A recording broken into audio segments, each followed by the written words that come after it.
찬송가 360장 하겠습니다.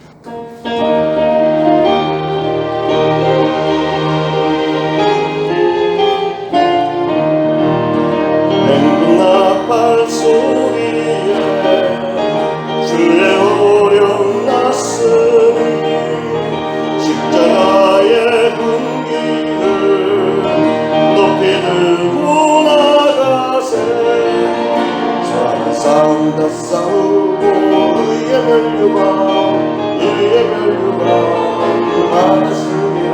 선한 싸움 다 싸우고 의의 멸류관 예루살렘 성에서 멸류관 받으리.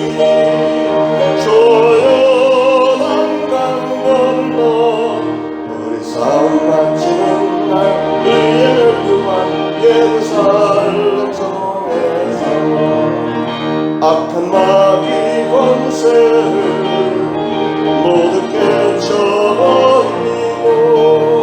승리하신 주님과 승전가를 부르세. 선한 싸움 다 싸우고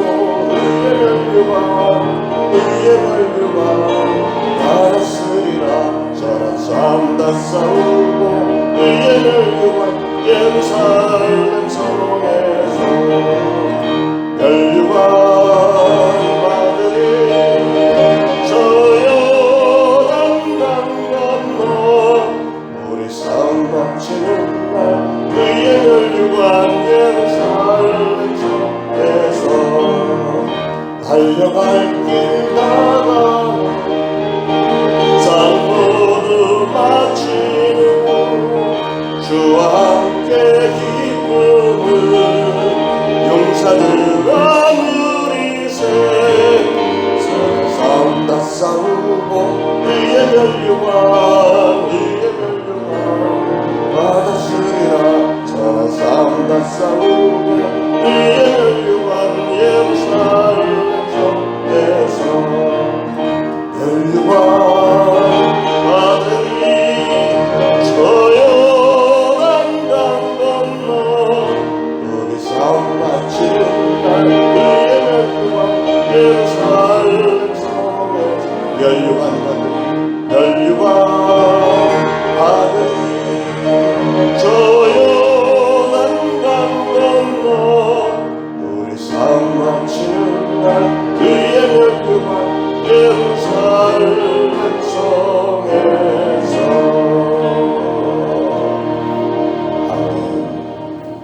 오늘 예레미야 29장 예레미야 29장 11절부터 14절까지 우리 다 같이 한 목소리로 봉독하겠습니다. 여호와의 말씀이니라. 너희를 향한 나의 생각을 내가 아나니 평안이요 재앙이 아니니라. 너희에게 미래와 희망을 주는 것이니라. 너희가 내게 부르짖으며 내게 와서 기도하면 내가 너희들의 기도를 들을 것이요 너희가 온 마음으로 나를 구하면 나를 찾을 것이요 나를 만나리라. 이것은 여호와의 말씀이니라. 나는 너희들을 만날 것이며 너희를 포로된 중에서 다시 돌아오게 하되 내가 쫓아보냈던 나라들과 모든 곳에서 모아 사로잡혀 떠났던 그곳으로 돌아오게 하리라. 이것은 여호와의 말씀이니라. 아멘.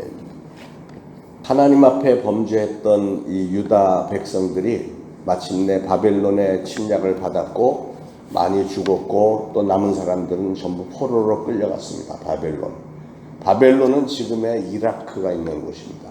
하나님은 그때 그 백성들을 향해서 진심으로 나를 찾으라 그러면 만날 것이요 포로된 중에서 다시 돌아오게 하리라. 오늘 13절에 그렇게 말씀하셨습니다.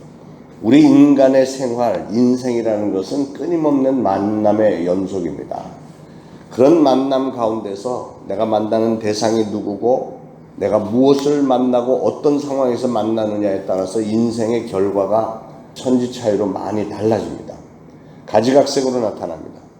이런 만남 중에는 순간적인 기쁨이 있는가 하면 괴로움과 고통이 되는 그런 만남도 있고요. 어떤 사람은 순간적인 만남을 위한 그 불의의 만남으로 인해서 오랫동안 고통당하는 이들도 있고 어떤 만남은 이런 번민 고통에 빠져들게 하고 거기서 헤어나올 수 없는 그런 멍해와 같은 만남이 있는가 하면 어떤 만남은 그런 모든 번민과 고민을 싹 해결해주는 정말 기쁘고 반가운 만남도 있습니다. 우리 인간들은 항상 보면 무언가를 기다리고 있어요. 기대하는 게 있습니다. 그래서 누구를 만나기만 하면 지금의 문제가 해결될 텐데 이런 막연한 기대 속에 살고 있습니다. 그럼에도 불구하고 왠지 모르게 내가 바라는 것들은 왠지 모르게 나에게서 너무나 멀리 떨어져 있는 거, 나랑 상관이 없어 보이고, 만나서 도움을 청하고 싶은 분이 있는데 그분은 왠지 모르게 나하고는 굉장히 거리가 먼 것 같은 생각에 미래가 암담하고 막혀 있는 것 같이 느껴질 때도 있죠. 그러나 그런 상황 속에서도 한 가지 분명히 기억해야 될 것이 있는데, 그게 뭐냐면 내가 이 세상 생활에 얽매여서 하나님을 만나지 못하고 있을 때 우리는 반드시 하나님을 만나야 되겠는데, 사람들이 그걸 알고 있는데도, 그런데도 내가 여전히 만나지를 못해서 참 고심하고 이러고 있을 때도 하나님은 우리를 쳐다보시고, 여러분 한 분 한 분을 쳐다보시면서 여러분을 만나기를 원하시고요, 여러분을 만나기 위해서 여러분을 기다리고 계시다는 사실이에요. 여러분이 만나고 싶다는 생각만으로 하나님이 딱 만나주는 게 아니고, 하나님은 굉장히 신사적인 분이어서 우리가 원하지 않는데 불쑥불쑥 들어오고 이런 분이 아니시고, 기다리시고 우리가 사모하는 모습을 보기를 원하시고, 우리가 입을 열어서 하나님 저를 만나주세요라고 요청하기를 기다리고 계세요. 그래서 우리 하나님은 여러분을 만나기 위해서 지금도 여러분의 입을 바라보면서 기다리고 계시다는 사실을 기억하시기 바랍니다. 여러분이 권력의 회전 의자에 앉아서 몸을 빙빙 돌리고 있을 때나 재물에 담벼락에 기대 있을 때도, 또는 죄악의 벽 속에 숨어 있을 때도 하나님은 우리를, 저와 여러분을 애타게 부르면서 기다리고 계시다는 사실을 우리는 꼭 좀 기억해야 되겠습니다. 그런데 그렇게 기다리고 있는 하나님을 우리가 만나지 못하는 이유가 과연 무엇일까? 예레미야 선지자는 내 영혼의 영원한 안식처까지 약속해 주신 하나님을 만나야 된다고 말을 하면서 그 구체적인 만남의 지름길을 오늘 우리에게 제시하고 있습니다. 이 시간에 오늘 말씀을 잘 들으시고 여러분이 만나야 할 그분을 잘 만나게 됨으로써 여러분의 모든 문제도 해결이 되어지고 여러분의 모든 소망이 이루어지기를 축원합니다. 자, 첫 번째로 여러분이 하나님을 만나고자 하는 마음을 일단 가져야 됩니다. 우리 자신이 먼저 하나님을 만나고자 사모하는 마음이 있어요. 설레이는 마음이 있어야 되고 간절한 소망이 있어야 됩니다. 찾으면 찾고 말면 말지 뭐 이런 태도를 가지고서는 하나님이 우리를 만나주실 이유가 없잖아요. 사모해야 돼요. 제가 목회 초년 때는 하나님이 주신 은사도 있고 그래서 매일매일 그 새벽 기도에 오면은 모든 성도들 찾아다니면서 기도를 해주고 막 이랬는데, 한참을 하다 보니까 그게 쓸모없는 짓이라는 걸 알게 됐어요. 표정들이 이상한데. 왜냐하면 당사자들이 원하지 않는데 목사가 가서 아무리 기도해 줘봐야 아무 소용이 안 나와. 근데 어떤 때 기도의 역사가 나타나면 본인들이 하나님 저 좀 도와주세요 하고 눈에 보이는 목사님에게, 목사님 제가 이런 상황인데 저 좀 위해서 기도해 주세요. 이럴 때 가서 기도를 하면 100%인데 본인이 요청도 안 했는데 내가 가서 그냥 백날 기도해봐야 소용이 없더라. 그게 그래서 깨닫는 게 하나님의 마음이 이렇구나. 우리가 사모하는 마음으로 입을 벌려서 하나님 이거 좀 해주세요. 제가 이런 상황이에요. 하나님이 모르시는 것은 아니지만 우리가 간절한 소원을 가지고 얘기를 할 때 그때 하나님은 놀랍게 응답하십니다. 하나님을 찾는 사람은 히브리서 11장 6절 말씀대로 하나님께 나가는 자는 그가 계신 것과 자기를 찾는 자들에게 상 주시는 이심을 믿어야 할지니라. 하나님을 찾는 이들에게 상을 주신대요. 그 믿음이 있어야 됩니다. 인간은 자기의 노력만 가지고는 영적인 진리를 깨달아 알 수가 없습니다. 제가 은혜를 받고 나서 정말 하나님의 그 뜻을 많이 깨닫게 됐어요. 그렇다고 해서 100% 다 아는 게 아니에요. 은혜를 받고 나니까 정말 하나님의 사랑, 은혜를 막 깨달아지는데, 그때부터 성경을 다시 읽고 싶은 생각이 막 들어서 매일매일 성경을 읽어보니까 그때부터 막 깨달음이 오는 거야. 그러니까 은혜를 받고 나서 성경을 읽고, 그런데도 성경 구절 중에는 모르는 부분들이 여전히 많았어. 그래서 성경 공부를 해야 되는 거예요. 나름대로 성경을 파고, 먼저 목회자들은 여기에 대해서 어떻게 말씀을 했는지 막 많은 목사님들의 설교도 듣고 성경 공부도 듣고 막 이렇게 해야 알게 되는 거지. 그냥 멍하니 은혜를 받았으니까 참 좋아요 이러고 있으면 저절로 말씀이 알아지는 게 아니더라고요. 사모하는 마음으로 파고들어야 됩니다. 하나님이 우리에게 계시해 주신 그 계시의 말씀이 아니면 하나님에 대해서 안다고 하는 것이 도저히 불가능한 겁니다. 왜냐하면 우리 하나님은 우리와 생각이 다르신 분인데 우리가 하나님을 알기 위해서 그만큼 사모해야 되고 노력도 해야 되지만 성령님께서 계속해서 알게 해주셔야 돼요. 근데 성령님은 어떤 사람에게 알게 해주시냐면 그렇게 열심히 노력하고 추구하는 사람에게 알게 해주시는 겁니다. 하나님을 알고 진리를 찾아 나가는 데 있어서도 우리 인간의 이성의 한계를 인정을 하고 그래서 우리는 하나님 앞에 나올 때는 어린아이처럼 해야 돼요. 어린아이처럼 하나님 저 정말 모르겠어요. 솔로몬이 그랬던 것처럼 저는 들어오고 나가는 것 들어가는 문이 어디고 나가는 문이 어딘지도 잘 모르겠어요. 이렇게 겸손하게 나와야 하나님이 그래 하고 가르쳐 주시는 거죠. 순수한 믿음이 필요한데 오늘 13절 말씀이 그 말씀에 너희가 전심으로 나를 찾고 찾으면 나를 만나리라. 예배나 모든 모임에 열심으로 참석하고 하나님의 말씀을 아주 귀담아 듣고 진지하게 믿으려고 애쓰는 사람을 하나님은 만나 주시는 것이고요. 진리이신 예수님을 우리는 마침내 만날 수 있는 것입니다. 자, 만나려고 사모하는 마음이 있어야 되고 두 번째는 순종하는 자세를 가져야 됩니다. 믿음에는 반드시 순종이 들어가야 돼요. 순종.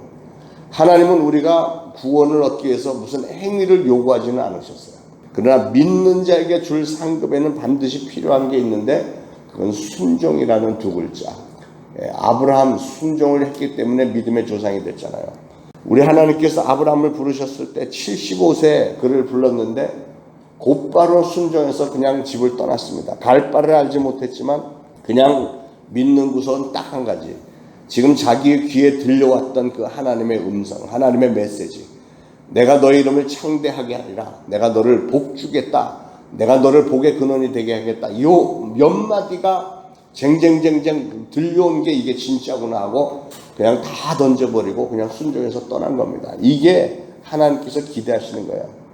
인간적인 생각으로는 절대 못할 일이죠. 100세에 낳은 아들 이삭이 한 10서너 살쯤 됐을 때 번제물로 바치래요. 이게 가능합니까? 자기 아들을 칼로 찔러서 죽여갖고 그 내장을 다 씻고 그걸 불에 태워서 하나님께 바치는 게 가능해요? 절대 못할 것 같아 나는. 그런데 아브라함은 순종을 한 거예요. 기가 신앙의 천재죠. 아브라함의 속마음은 뭐였는지 모르겠는데 내가 이렇게 하면 하나님 날 멈춰주겠지 이런 생각이 있었는지는 모르겠는데 어쨌거나 사흘길을 가서 제단에 올려놓고 이삭에게 칼을 이렇게 내려 쳤지 않습니까? 하나님께서 천사를 보내서 막으시긴 했지만 바로 그런 순종을 하나님은 기대하십니다. 그렇게만 하면 이 모든 것을 너에게 더하시리라. 하나님을 만나려면 하나님의 뜻에 순종해야 되고 하나님의 뜻을 알기 위해서 하나님께서 우리에게 요구하시는 것은 그건 기도하는 거예요. 기도. 우리가 하나님의 뜻을 알기 위해서 할 수 있는 게 말씀을 읽고 묵상하고 연구하고 그리고 기도 생활하는 거예요. 기도를 해야 완전히 종합 세트가 되는 거예요. 하나님께서 우리가 모르는 부분 알려주시고 우리 갈 바를 알려주시는 것이죠. 세 번째로 하나님은 끝이 좋으신 분이십니다. 하나님의 생각에 대해서 예레미야 선지자는 오늘 이렇게 말씀했습니다. 11절에 여호와의 말씀이니라. 너희를 향한 나의 생각을 내가 안하니 평안이요 재앙이 아니니라. 너에게 미래와 희망을 주려는 것이니라. 하나님의 생각과 계획은 그 시작도 좋으신 분이고 끝도 좋으신 분이십니다. 우리가 하나님의 심판대 앞에 설 때 하나님은 심판 대신에 믿는 우리 저와 여러분에게는 구원을 주시고 우리에게는 절망 대신 소망을 주시고요. 회의와 의심 대신에 확신을 주시는 진정한 사랑의 하나님이신 것을 믿으시기 바랍니다. 산상보훈에서도 예수님이 기도에 대해서 가르쳐 주시는 중에 너희 중에 아들이 떡을 달라는데 돌을 줄 자가 있겠느냐? 생선을 달라고 하는데 뱀을 줄 사람이 있겠느냐? 너희가 그렇게 악할지라도 좋은 것을 자식에게 줄 줄 알거든 하물며 하늘에 계신 너희 아버지께서 구하는 자에게 좋은 것을 주시지 않겠느냐? 이렇게 말씀하셨습니다. 하나님은 구하고 찾는 자에게 절대로 나 몰라라 물리치지 않으시고 좋은 것을 주신다는 약속입니다. 하나님께서 이 약속을 바로 여러분 한 분 한 분에게 주신 것을 믿으시기 바랍니다. 우리의 신앙생활도 처음도 좋아야 되지만 제일 중요한 건 끝이 중요해요. 끝이 좋아야 됩니다. 그리고 반드시 그 좋은 끝을 내가 보겠다. 하나님 앞에 서는 그날에 칭찬을 받겠다고 하는 그 신앙의 열정이 있어야 됩니다. 사도 바울은 그의 서신서에 보면 항상 이 신앙을 경주에 비교를 했습니다. 경주. 아마도 바울은 로마의 콜로세움 경기장에 가본 적이 있는 것 같아요. 여러 가지 경기들을 구경해봤던 것 같습니다. 올림픽 경기에 출전하기 위해서 얼마나 선수들이 최선을 다합니까? 신앙생활도 마찬가지입니다. 사도 바울이 경주에다 비교한 것은 운동선수들이 죽으라고 연습하고 달리기를 하듯이 우리도 그렇게 하라는 거예요. 신앙생활을 여가선용처럼 하는 사람들이 있죠. 여가선 일주일에 한 번씩 가족들 데리고 바람 한번 휙 쐬고 교회 가서 예배드리고 어디 좋은 데 가서 점심 먹고 커피 한잔하고 뭐 이런 거로 그냥 끝내는, 물론 그런 것도 다 포함이 돼야 되겠지만 그 목적이 여가선용이 목적이 아니잖아요. 신앙생활은 경기에서 우승하기 위해서 선수들이 막 죽어라고 수고하고 애쓰고 땀을 흘리고 하는 이런 게 있어야 되는 거예요. 하나님은 우리가 전심전력을 다하기를 원하세요. 모든 것을 창조하셨고 모든 것을 섭리하시고 관장하시는 하나님은 그 마무리를 반드시 좋게 이루시는 분이시다라는 것을 꼭 믿으시고요. 오늘도 신앙의 경주, 하나님을 바라보면서 예수 그리스도를 선포하면서 최선을 다하여서 많은 씨를 뿌리는 하루가 되기를 축원합니다.